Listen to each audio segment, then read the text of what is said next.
today we're going to bring a 4 cushion, but this is for outdoor seats, and these are very durable.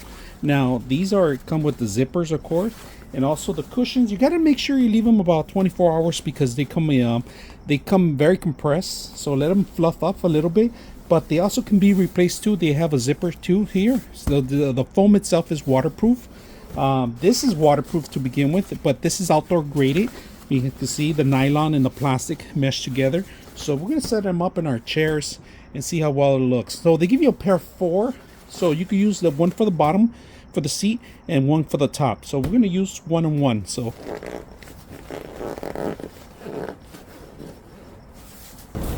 very comfortable. So the cushions could be for any chair.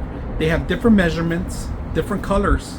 Out of the box, it's a very petite box, but you got to give it at least 24 hours for the actual foam to expand. But once it expands, you'll enjoy the chair. This is an indoor, outdoor, anywhere you want. The cushion is very comfortable. You can always replace them too. It's washable. It's weatherproof. So I hope you guys enjoy the video.